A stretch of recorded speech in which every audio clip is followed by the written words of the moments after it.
My name's Bob Cushing. I'm the Labour Party candidate for the County Council election on the 1st of May for the Shirland and Wingleworth division. This is the fourth in a series of videos that I'm shooting covering the 5 pledges that the Labour Party is making for the County Council and forms our strategy going forward. This episode is about fixing our roads, more specifically about fixing the potholes in our roads, which have been neglected over the last 8 years with the Tory government.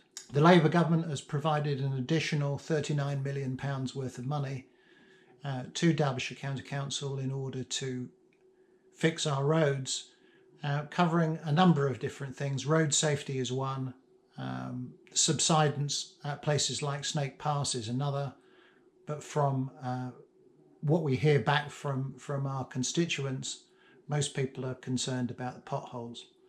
The reality is that potholes in our roads are causing at least £2 million worth of damage to cars and vehicles, and that's resulting in compensation claims of in excess of £2 million per annum against the council for failing to deliver against the pothole issue.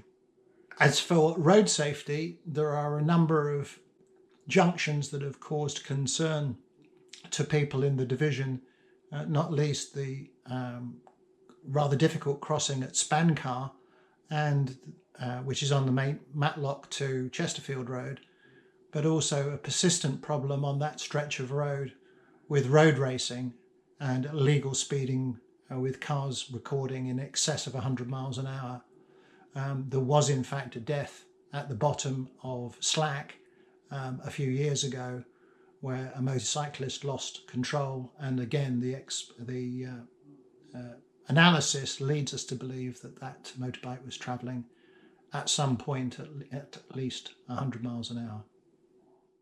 This next section shows you 13 potholes which are actually in the lane outside our house in Ashover in 100 metres of road, and you can see that in some cases local residents have attempted to fill these in with rubble, which is not only just a bit of a waste of time but also is potentially dangerous, as those pieces of rubble can flick up underneath the car and damage the suspension. So this is not to be recommended, but is probably a sign of the frustration that residents feel when confronted with potholes in their roads that don't get fixed. The pothole problem is getting gradually worse, and amongst other things it causes a problem for our tourism industry in terms of creating a negative impression. The roads in Derbyshire are very attractive from a tourism point of view, and we get a lot of visitors driving around, and this is not helped by the quality and standards of our roads. The bigger issue around potholes is around the quality of work and the techniques used to try and fill those holes in. The cheapest way of doing it, which is to cold fill it, results in a fix that's temporary at best and lasts from a few weeks to a few months. We would try and ensure that we went for a better quality solution which would provide a more permanent fix. It is more expensive, it's about 2 to 3 times more expensive than the simple fix, but it gives you a result that should last years instead of months. And this does involve cutting out and filling with a special material to make sure that the pothole fix lasts. This in turn raises another issue around the use and roadworks created by utility companies who dig up the roads to lay all of the utilities to both our existing properties and also new development. Without supervision, the quality of their remediation work is often substandard, and this is an issue from a financing point of view, but also from a resourcing point of view for the council, in terms of having people who can supervise this work and inspect it to ensure that the quality is right.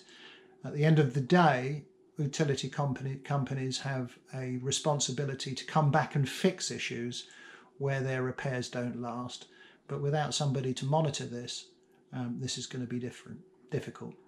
So we do need to look at our resourcing for fixing potholes. We do need to look at our resourcing for managing our highways in general.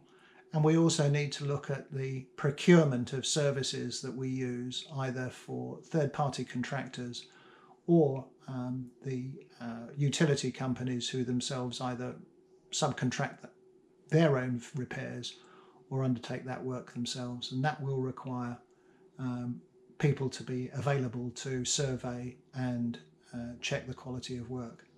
It is not an easy problem to fix. We're not likely to be able to fix it in a few short spaces of years. This is an ongoing problem where we need to have a strategy for the long term so that we don't keep going back and spending money repairing things that we've already repaired once.